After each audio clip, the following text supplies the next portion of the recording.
পিতা ও কন্যার বয়সের অনুপাত 8:3। তাদের বয়সের সমষ্টি বা যোগফল 55 বছর হলে 3 বছর পর তাদের বয়সের অনুপাত কত হবে? এটা একটা খুব ভালো অঙ্ক। তাহলে এখানে অনুপাত দিয়ে দিয়েছে আর সমষ্টি দিয়ে দিয়েছে। আমরা প্রথমে কার কত বয়স সেটা বার করি। তাহলে আনুপাতিক ভাগহার দিয়ে আমরা বার করব। তাহলে পিতার বয়স, এখানে বয়সের অনুপাত মানে হচ্ছে বর্তমান বয়সের অনুপাত। তাহলে পিতার বয়স হচ্ছে, টোটাল সমষ্টি হচ্ছে 55। তাহলে পিতার আনুপাতিক ভাগহার হবে এই যে 8, ওপরে লিখবো আর দুটো যোগ করে নিচে লিখবো। তার মানে হচ্ছে 8-এর 11। এটা দিয়ে কেটে দিলে 5 8 40, 40 বছর হচ্ছে পিতার বয়স। আর কন্যার বয়সটা কি হবে তাহলে?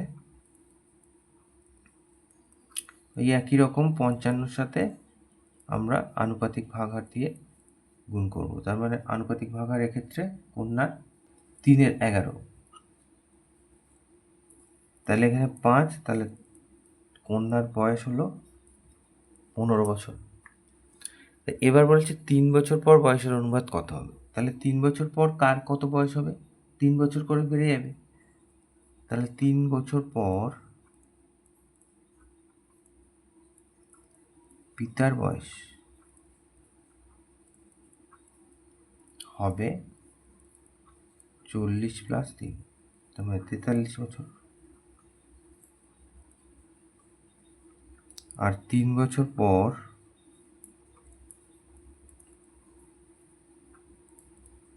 কন্যার বয়স হবে 15 ছিল, আর তার সাথে যোগ হবে 18। তাহলে অতএব 3 বছর পর পিতা ও কন্যার বয়সের অনুপাত হবে, পিতার হচ্ছে 43 আর কন্যার হচ্ছে 18। তাহলে এক্ষেত্রে কোনো কাটাকুটি হবে না, তাহলে এটাই হচ্ছে উত্তর। এই অঙ্কটা যদি আমরা এক্স ধরে করতাম তাহলে কেমন হতো? অথবা তাহলে এখানে বলেছে অনুপাত বলেছে 8:3, এটা দিয়ে আমরা ধরে নেব। প্রথমে মনে করি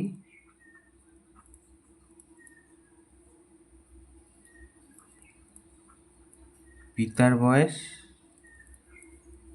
8x বছর ও কন্যার বয়স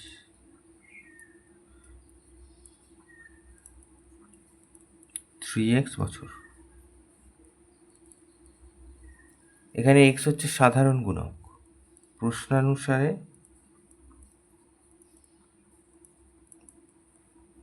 এই যে দুজনের সমষ্টি বলেছে 55,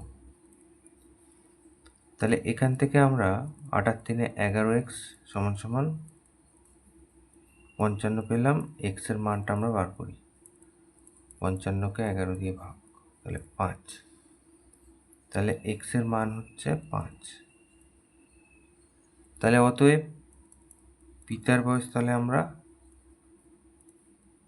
8x ধরেছিলাম, তাহলে 8x সমান সমান 8 গুণ x এর মান 5, তাহলে 40 বছর। আর কন্যার বয়স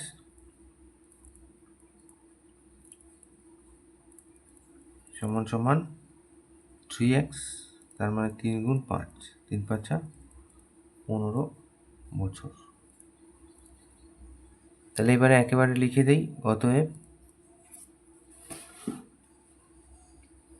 3 বছর পর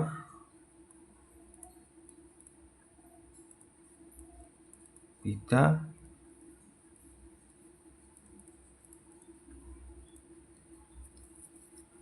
ও কন্যার বয়সের অনুপাত